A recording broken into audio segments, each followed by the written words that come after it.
So I think we can start now. My name is Jigyasa and I work for the International Relations team. And my other host with me is Daniela, who also works for the IR team. So I'm just going to let her say a quick hi. And and the panelists that we have, interesting. I was just telling everybody that there are two Arjuns, so I'm going to call one AD, and since I haven't met you, I'm just going to call you Arjun, so that we don't have any confusions in the process. And of course, we have Aritra with us, which is cool. So I'm going to tell you guys a little for the audience, quick intro of everybody. So Arjun, that is a regional manager at Navitas. And he's very interested in ventures and creating sustainable social changes, which is so cool. And all of these sessions that we have sort of overflow into each other, which is awesome. And of course, into public policy, corporate responsibility, and cross-sector partnerships. So cool. And then we have Aritra, who's the founder and director of One Step Global, which I'm sure a lot of you have heard about. And it's an education management company based in India and Malaysia. So thank you so much for joining us, Aritra. And for the other Arjun, we have Arjun Nair, who is the co-founder at Great Learning, and which is again a professional learning and higher education company. So we have some very cool people with us today, and I'm super excited to get started. Okay, so I'm going to ask a few questions initially, and then I'll pass it over to Daniela, and we'll pick up some audience questions on the way. Anything before we start? Any questions? All good, yeah? Yeah, so this session will run for 40 minutes. We'll first start with the panel discussion, and then we'll take questions from the audience for the last 10 minutes. Yeah, perfect. Okay, cool. So I'm just going to get straight into it. The first question is, what trends are we actually seeing from the last decade? So let's go back a little bit and understand that. And what are we actually expecting the next decade to look like? I know obviously we cannot guarantee anything and we can't predict anything as such, but in your professional opinions, what do you think that looks like? Arjun's mic is already unmuted, so I'm going to let you start first and we'll pass on that question. Sure. Thank you, and good afternoon, everybody. Great to see the audience here, and wonderful to be on this panel with the other eminent panel members. So, the question is about what trends are we seeing in terms of future of work. The way I'd like to think about this, and I think a lot of folks think about it in this way, is what we're living through is the fourth industrial revolution. Some of you would have heard of this already. So essentially, there is a convergence of many different technologies coming together, which is actually significantly changing human productivity and how we work and live. So just very briefly, the last three industrial revolutions everybody knows about. The third one being around the ubiquitous nature of computers being available everywhere, which improved productivity. However, what's happening right now is if you look at with social commerce, mobile, cloud computing, AI, machine learning. So there's a lot of technology that is actually coming together. So some of you must be wearing a Fitbit or some device in your arm that's measuring all of this. And if you take a step back and think about it, it's actually bringing all of it together. It's wearables, it's IoT. Information is sent on the cloud. Somebody's analyzing this. Somebody, meaning some computer, is analyzing it, giving you feedback on how to improve your life. It's probably you're going to post it on some social media, getting somebody to take some action. So the entire gamut of activities just happening in a blink of an eye. And so the kind of jobs that are going to be there are going to be jobs that are going to, right? So it's not so much around just technology and whether you're in software or in any of these areas, but if you are in healthcare or if you are in marketing or if you are in manufacturing, in any industry that you are going to be touched by the convergence of these technologies. And whether you are going to be a creator of the technology or a user of that technology is going to depend on your skill set and your passion. But at the end of the day, if you are able to use it, you will get competitive advantage for your organizations and you will get career growth for yourself. So that's what's happening in the last few years. There's convergence of technology. Very interesting. And jobs that are going to be there as well. Yeah, like we're integrating technology into every aspect of life anyway. Okay, any of you who want to continue with that or pick that up? Aritra, maybe? Okay, I'll remember. Go for it. Yeah, sorry. Yeah, obviously, thank you for having me. It's great to be with, obviously, Arjun and Aritra here.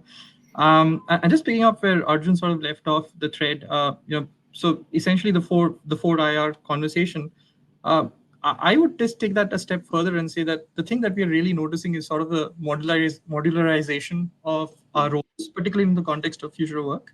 We mentioned, the ubiquitous nature of, convergence, right, of computing, of, the Internet of Things, as Yeah. we call it.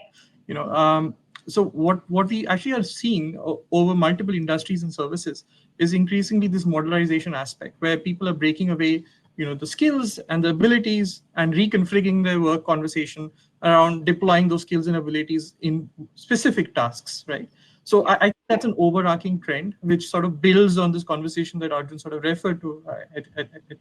I think it was a Klaus Schwab idea, right, or something. I forget his name completely, but it's something that's really relevant to today's conversation from that aspect. So I would say that is a sort of you can see that trend across multiple service industries, and product areas as well. You're seeing that modularization that's happening. So I'll stop there. Happy to pick that up. Cool. Awesome. Aritra, any thoughts? No, I think I'll concur with both of them, and it's the main criteria is convergence. So we're going towards one singular point. You see a Mm. mobile device. We have forgotten about an alarm clock, a camera, digital, digital diaries that you used to have, right? So I think even for international students or students who are participating in today's fair, please be mindful of this, that you have to also understand this and cannot be only be mindful about what you are reading.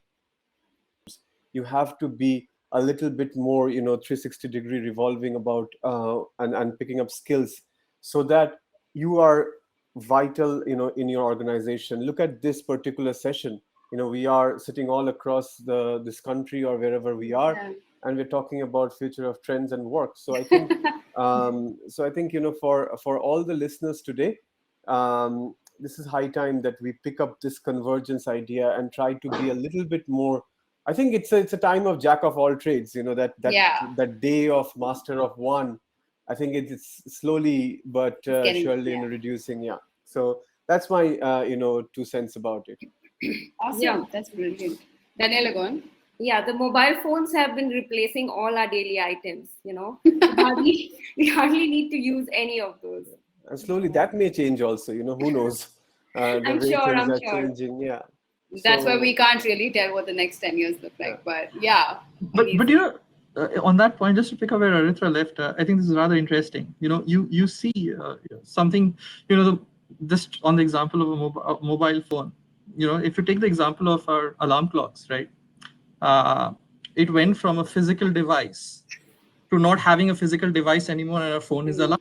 So it's completely software. Sort of this concept of software is eating the world, right? So Yeah. that's also a trend over the last 10 years that we're seeing. But increasingly, I think that comes across what Arjun just mentioned, the 4IR, is this conversation on automation, right? So you're now getting to a point where we're seeing automation and AI actually eating software that was coming before. So we are now seeing, the conversation that Daniela just mentioned, for example. Maybe our mobile phones will no longer be the primary source, right? Yeah. Else might come out. What about embedded technologies? What about implants? The future 10 years. To be honest, I think a lot of this, the antecedents are already there. When we look out into the future, you see these antecedents in some way or the other, right? AI. I keep having this conversation with my friends, about AI, and the difference is that my dad, and my dad is from went to one of the engineering colleges. At that point of time, he also had this conversation with his friends who were studying AI in the 1960s and 1970s, right? And Interesting. Yeah. we think AI is a very new phenomena, and it's actually not true. AI, people were studying AI. This Yeah. potential hasn't, been realized yet.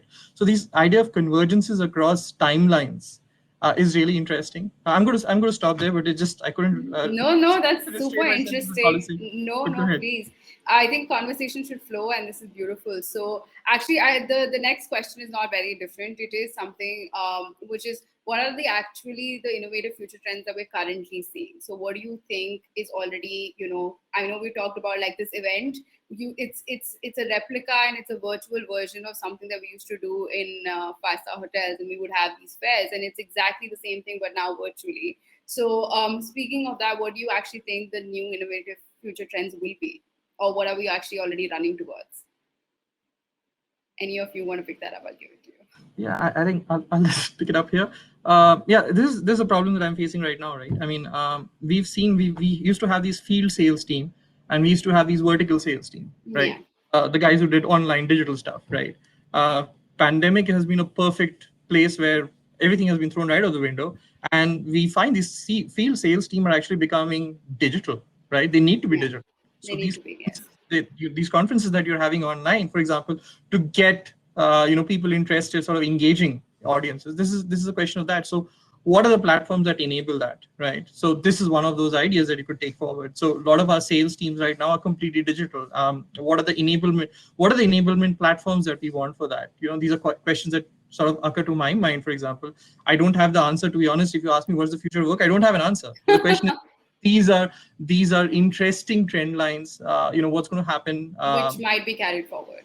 yeah, and it goes across domains, right? For example, you see anti-seasons, as I said. Slack came out a decade back, right?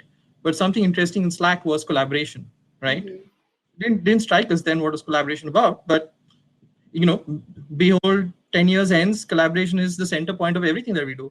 You just mentioned that we are distributed in every sense of the word. Aritra sitting somewhere else, Arjun and myself, for example, we sort of need that collaboration platforms now that become center point. So Yeah, yeah, interesting absolutely. conversations this based on this, this just what we are doing, sales is essentially. I'll stop there. Thanks. Absolutely. Yeah. Any of you want to speak on it, or can I should move on to the next question? I think interdisciplinary actions will be looked into very, very closely. I think from a more academic point of view, if you say that the next 10 years, um, engineers need to learn about. We are already seeing softer skills development and all, but I think even people who are going into journalism, media studies, and all, they also need to learn about technology. Yeah. And because technology will be so important in the next coming decade, it's already extremely important, but we cannot just close our eyes and say that, oh, I'm from performing arts or I'm from humanities background, I don't need to learn about technology. I think the decade was that IIT kids were learning about soft skills. I think it will be changed Mm-hmm. in the other way Yeah. around. And the humanities kids we may need to learn about technology more deeper into this, and to do their job, just to do their own day-to-day job. I think Day to day. Yeah. from an academic point of view, interdisciplinary learnings and based on technology and based on, again, the convergence part of technology. I can't deepen this thought that it's very, very important that we are moving into a convergent world than a very 2, 3, 4 devices, like what Arjun was saying about IoT. It's as good as a burglar alarm to to our own set of work that we are doing every Yeah. day. So I Yeah. think that may be a crucial change in terms of pure academics or people who are wanting to study abroad, that they need to look into this, that interdisciplinary attributes and skills. That will be my Absolutely. point. Interesting. Very interesting. Arjun. Yeah, so I think the themes that we've touched upon are common, which is the digitization of pretty much every industry that is there, Hmm. and that with many of the jobs being automated. So I think it will be a combination of. So while you can't predict, as I think Arjun that I had said, while you can't predict what exactly it's going to be, but I think you can predict it's going to be digital. It's going to be. It is going to have to do with technology. You wouldn't know exactly what you would be doing, and that actually comes to the second point, which is especially as youngsters who's looking, not just youngsters, I think even for folks at our age as well. The idea that you've studied a 4-year undergrad or a master's and that's enough for rest of life is probably not true No. anymore, No. because the half-life of knowledge is shrinking, and everybody has to become lifelong learners. What your first undergraduate degree or your master's degree, what that does is it enables you to have a good foundation. Right. But then beyond that, as what you're seeing everywhere, the idea is that you have to keep on upskilling and you have to stay abreast of what's going on in the world around us. these areas, application of technology to whatever business domain or whichever area you've chosen to further your career in. Absolutely. That is so true. We actually had a discussion yesterday where one of the panelists that I got on board is now setting up co-working offices, but very much in align with nature. So obviously that digitalization is going to happen. And like Arjun also said before, that collaboration is also going to be one big theme along with digitalization, where everybody comes together. I mean, today what we're doing is exactly that. We're collaborating and we're digital, so it kind of proves the point that that's probably going to be the future. Coming to the next question, I'm going to direct this to Aritra first, and then we'll take it forward. What's the importance of KSA, the knowledge, skills, and attitude, and how does that affect the future of work? I think, can I just say something in Hindi, if Please. most of our audience can understand that, that. Yeah, guys, if you don't understand it, just ask on the chat. Yeah, I think I heard this long time back that, kabiliyat nahi niyat dhoond rahe.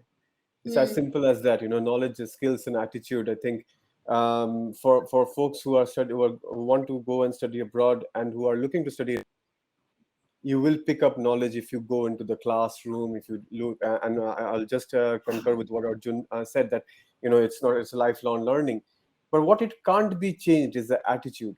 And I've been an international student myself, and I've worked in those markets myself, and I think that attitude is something that you have to inculcate of a learner's attitude. You cannot just have an attitude that know it, be all, know all kind of an attitude, and you have to have a learner's attitude. Skill is something which is going to be extremely important, and that's why I'm seeing that in the course of the last 7-8 years, the skill-based programs like data analytics, machine learning, AI, all these courses are business analytics. They are in huge demand than programs like say, for example, computer science, just computer science. Although it is we are looking at something to do with a particular skill-based domain rather than a vanilla program in computer science. So I think knowledge is something that you will have to acquire all your life. Skill is something that you need to kind of look into, that whatever you are doing, you do it to the best of your ability. I met a gentleman, unfortunately he's not there anymore, Chandramouli Venkatesan. He used to be the MD of Kraft and Mondelez for a long time. And he has written a book called Getting Better at Something You Do Good, or Getting Better at Better, or Catalyst. There are two books actually. If you get a chance, do read his book. He says about getting better every day. So I think skill is something that, you get better every day.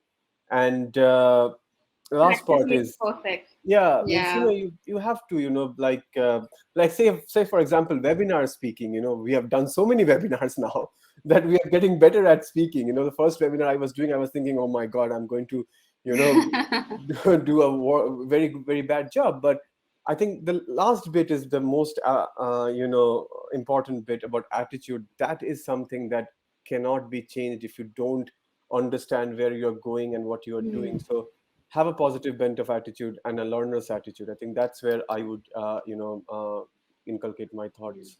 Amazing. Thank you so much. Any of you want to add on to what Aritra said?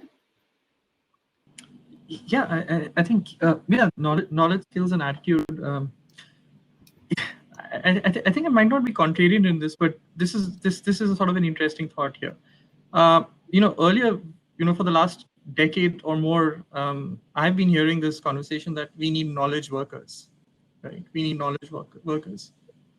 However, I think it occurs to me that in this day and age, is sort of information is ubiquitous, right? We really need knowledge workers. That's my question. I don't have an answer.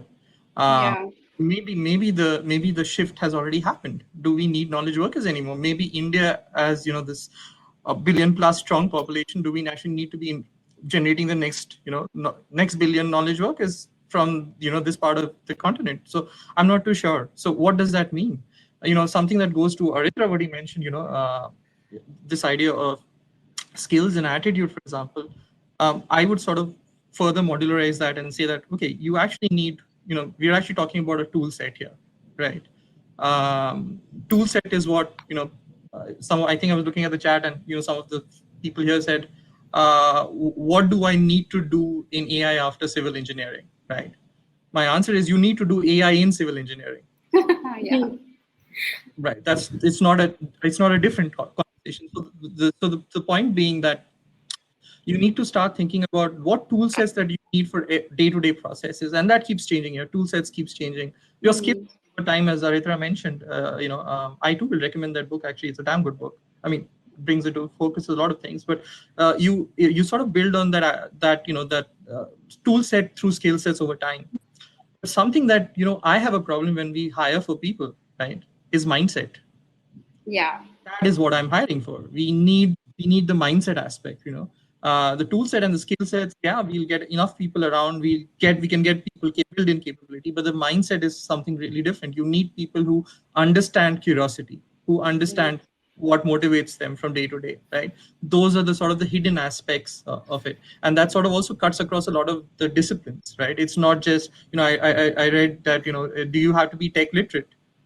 Yes, I think my answer is yes. You do have to be tech literate, but does that mean you need an engineering degree? I'm not too sure. Yeah. I don't think you need an engineering Yeah, degree. we've got the basics, and we're doing okay. Exactly. So how you start thinking about these points. So yeah, I'm going to stop there. I'm going to allow Arjun to sort of tag. We can't see him, unfortunately. Arjun, if you can hear us. Yeah. Oh, we can't see you. No. Yeah. Do you wanna? We can hear you, but we can't see you. Do you wanna try switching on and off your camera, maybe?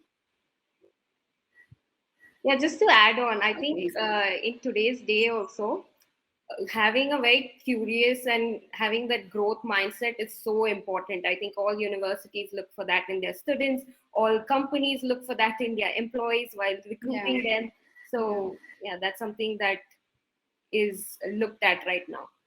Yeah, I feel like especially with this might be a little off the topic, but especially with the younger generation and the fact that India has such a large population of the Gen Z coming up, there's so much competition, and the only way to I have seen it, like I've seen my cousins now go through that phase where the only way they're able to set themselves apart is if they have something beyond, like everybody is tech savvy, they know it, the whole Gen Z knows it, but then what is that thing beyond that sets you apart? So that's probably where Arjun, your points come in, where the attitude and the mindset, like Aritra also mentioned, that would be really important. So thank you so much. We're going to wait for Arjun to come back, but we'll probably start with the next question as well, and then Daniela will take over. So which industries are most likely to boom in the next decade? I know we've already talked about tech, but what else?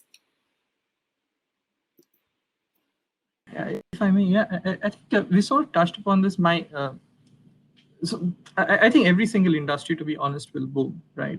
It's just replacing the present workforce with a new generation of workforce that understands it, right? So, in many ways, if you think about it, you mentioned something that I was carrying forward from your last conversation or your last point, where you mentioned, Jiga says that, we have, if you think about it, and I think about this quite often, just how we are structured as a workforce. I don't use anything beyond, let's say, an Excel, PowerPoint, Slack, maybe sometimes some Python in some ways, but beyond that, I'm not like really using that, right? And I bet a majority of us are not going beyond that domain as well, right? So the question is, what now? What after this, right? How do we increase our productivity in what disciplines and across what industries? And you find that this trend, this line of reasoning can actually extend into every single domain. As the theme was, software is increasingly going to affect domains that are not software, right? So you realize conversations, right? Like I said, it's just the example of this alarm clock becoming a mobile phone, right? You have the next level of thinking is look at Uber, look at Airbnb. Uber does not own a single car. Airbnb does not own a single room. What is it? So software is essentially a lever on that real world, the bits and atoms. And you often hear push back, and this sort of goes back to my point earlier, where this gentleman asked us the question, why AI and not civil engineering anymore? And that's interesting, right? So you need to start thinking about every single discipline, even adjacent fields will get disrupted or will change into companies that are increasingly software. So you'll not see the inflection points happening, and suddenly a company like Airbnb will come around and say, Marriott is not the largest chain anymore, it's us, right? Yeah. We've been in business for the last 100 years plus. Airbnb is supplanted them. So I think what you really need to look at is look at these trend lines across these. I think every single industry will get disrupted. It's to the question of what extent and what the underlying dynamics in all this, and that goes to the question of tech literacy. Is you're seeing data, you're seeing this idea of data is one, but you're seeing large data sets being created. You're seeing sort of the algorithmic thinking that is sort of coming into place as well, and you're also seeing this idea of computing, right? That is also this underlying base. Yeah. Based on those three essential ingredients, you're seeing these massive disruptions that are happening to all across industries. And you find something that Aritra and Arjun both mentioned on this call is I think I call them zones of turbulence, right? And zones of turbulence are these increasing intersections. Yeah. Intersections of what? So, someone said, do I want to study civil engineering and AI? And my question is, no, perhaps you might want to study civil materials and architecture, right? That's the zone of turbulence. What do you do there? Like, why study computing and biology? The interdisciplinary aspects of stuff. That's where you're going to find innovation. And you're increasingly seeing this even from a platform play. So you're going from your conventional industries, tech and education are becoming so combined, right? I think Arjun will attest to this. Tech and industry is something similar, right? We are talking about the intersection of that. And then you see even in the platform space, you're seeing banking is becoming fintech. Yeah. So instead of these well-defined industries, like where I won't say my generation, I think I still belong to some aspects of this generation, but the generation of my dads, for example, right? They have these well-defined industries. Oh, I'm Yeah. an automobile engineer, and I'm saying mobility engineer, right? And mobility. And what are you? Are you in banking or financial service? No, I'm in fintech, right? So that's a Yeah. ecosystem sort of approach. So that's what I would say is the next frontier is to look at ecosystems Sure. and not just well-defined industries. That's up there. Amazing. Thank you. Aritra, you want to add? Arjun, we still can't see you. So you want to try? Yeah, we can't. We saw you for a bit, but we can hear you, so you can go on. Yes. Yeah.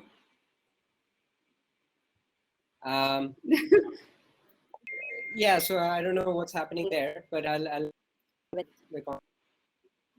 Yeah.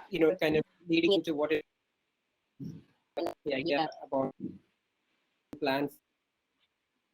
Right. See, I think earlier I wanted to add when you talked about knowledge, skill.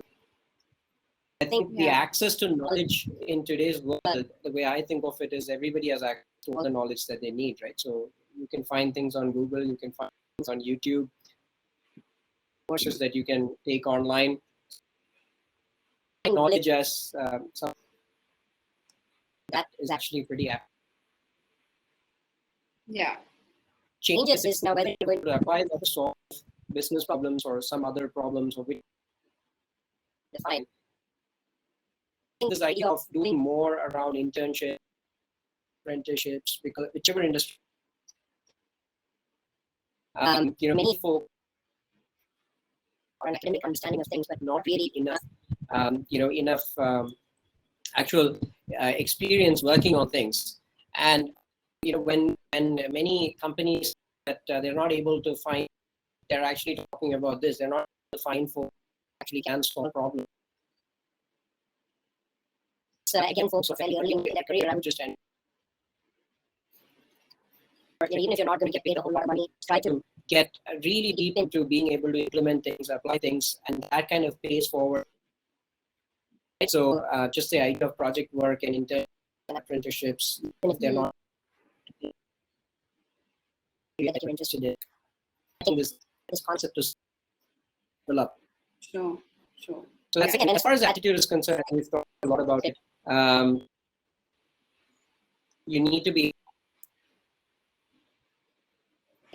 flexibility, and opportunity really arises at the point where there is some disruption and flexibility to careers or change. So for us, as a company, here it's actually been very interesting because we move from a offline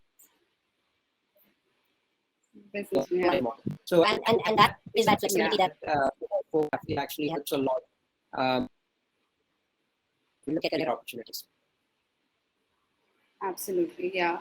I think platform is something we're already on, and I think it's growing. It's not going to go anywhere. I think because we only have 10 minutes left, I'm going to pass this on to Daniela so she can ask you guys about the pandemic and the future of what happens after this. Over to you, Daniela. So, are we ready to handle another pandemic? It's the most burning question of all. What are the different industries that you think are going to avert, and how are they going to, kind of develop to kind of avoid these kind of disasters in the future? You want to I go, think you. Arjun, Datta? Uh, Oh, I'm uh, so sorry. Yes, please. no, I think this question is very it's difficult to answer because who knows? We may be looking at we may all think that another pandemic and we're all ready and we can do this because just we have worked from home or our technologies have been into in our deliverables have been in the online space or technology space, but do we really know that? And have we ever expected that this is going to come in 2 years time? So I think that whether the question is not about that whether are we going to be able to stand another pandemic or not. I think my more challenging question will be that as a business, how are we going to come back as a business after this, whatever whenever this pandemic ends, or even the endemic. I keep hearing this term nowadays, endemic or whatever it means. Maybe it's the end part of it. I think that's a more challenging question, that how are we conventional businesses, how are we going to change? And as Arjun was saying, that they have from a very traditional model, they have become an online model. So from the last question that you asked, that which all companies or industries are going to be disrupted or will have a boom in the next 10 years, the answer is simple, that whoever doesn't adhere to technology, they will soon start to perish. It's as simple as that. Yeah. If we don't change the way world is changing, we will not be able to look at TC Global. It used to be called as the Chopras. Now it is rechristened as TC Global. There's a lot of technology incorporated into the way you work. Counseling has moved into very automated way of doing things. And what Arjun was mentioning right now, that about knowledge is everywhere. The companies like Upgrad to whatever, there are loads of companies that you can just go on there and do that courses. So I think the question for us as businesses and as corporations will be that how are we going to change in the next 2 years, coming in the next 2 years, and how have we changed in the last 2 years? Because God knows what pandemic and what will happen. Yesterday I was watching a movie, No Time to Die, and I think one of the most boring Bond movies I have seen. Because it was so much of sci-fi that at one point of time I was like, wow, there is no twist, no, it's like car chases and sci-fi. So Yeah. and once the movie ended, and I was thinking that God knows this is the next pandemic or not. How do I know? So we cannot predict, but where we are, I think in this last 2 years, what we have learned, and how are we going to change in this next 2 years or next 3 years, that is more crucial for businesses. And I'll let both the Arjuns throw more light about this, that how are their businesses going to change and incorporate these crucial times, I think. Yeah, evolution has to be constant. Yeah. But not that Bond movie. Yeah, just as a caveat, Aritra, you're killing it for me. I'm a Bond fan. I've not seen the movie yet. you're sort of killing it for me. Sorry about that, but I myself did not enjoy that much. But maybe I'm a little traditional that way. But no, go on, please. Yeah. No, in terms of how this sort of works too. So Daniela, to your point, evolution. I think all revolutions are evolutions, right? And interestingly, all evolutions and revolutions are social forces, right? So essentially, it's people who are driving these changes. There is this really incredible quote. If it's already not given away, I'm a big science fiction fan, and Asimov and William Gibson. William Gibson had this quote He said, the future is already here. It's not evenly distributed, right? So Yeah. someone is also actually living this truth right now. It's just that it hasn't come to us yet, right? So it's really interesting if you look at it. And so if you look at this question, and this looking at your chat, and one of the questions that have been asked is, does technology enable diversity and inclusion, becoming a norm in accepted norm in corporate India? And here's the thing: technology won't do that, right? People will do that, right? Yeah. So before technology, it's the people function, right? People, process, and then tech, in that order. We often take this for granted, like tech is all, be it and all, right? That's not true. It's the people. How do you change? What we talked about earlier, the skill set and the mindset and the attitude that comes into play. That's really important. And just on that conversation on, I'll give you a very simple point on inclusion, right? Now, this is where, the question that we need to be increasingly interdisciplinary thinkers, the liberal arts, which get often overlooked in such things. I'll give you a very simple example here. Before the pandemic, you had this moral standing for a person who gets up early in the morning, the work ethic, right? What is a work ethic? A work ethic is someone who gets to work at 9 a.m., works through the day, delivers outcomes on time every time. That's a great work ethic, right? Lo and behold, that's maybe not true. Maybe we need someone to take a break on Saturdays and Sundays, or what work ethic? Does it have a moral standing anymore, or that moral standing is changed, right? What so is the new Friday, right? We don't know the answers. It's a hell of a lot of interesting, right? You just start thinking technology is not going to change, by the way. Your voice is breaking, Arjun. Your voice is breaking just a bit. Yeah. Yeah. Not really. Yeah. Go on. Yeah. So essentially, that would make technology just make No, your voice is still breaking, Arjun. I think it's the internet connection. Yeah. Yeah, I think it's just going off. Okay. Yeah, since we are almost out of time, in 30 seconds, what is one key takeaway that you would like to give our audience? Let's start with you, Aritra. I think the audience are mostly students who are Yes. or this thing. So for them, I think relax. It's international education. Enjoy your time. And where Arjun was concluding, before the voice started crumbling, he's right that you need to take a break. So take, and the key takeaway: learn from everywhere, not only your classroom, and try to have a positive bent of mind. So enjoy your time whichever country you are going and you're wanting to study, and just learn from day-to-day experience and try to have that positive attitude. So these are the two things and this is the future, guys. There is nothing. The robots will not run this world. Hopefully in the next 10 years we will run this world, and it is human beings who will run this world. So having emotional intelligence is very, very important in this way of working, and in this corporate world. So have those things, and that's really my key takeaway for these students and applicants. Love that. Yeah, emotional intelligence. Yes. We need that as much as we need the artificial Yeah, intelligence. Yeah, absolutely. definitely. More is not more, but yeah. Yeah. Arjun, if you want to go, we can hear.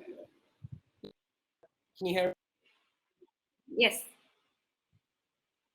Okay, great. So I think the idea is that, again, as a youngster, as a student who's thinking about higher education, I feel that what's probably most crucial is having an ability to learn.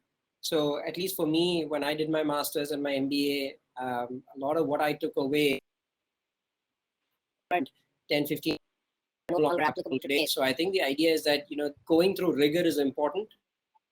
What that enables you to do is develop, I think, hard to predict what's going to happen.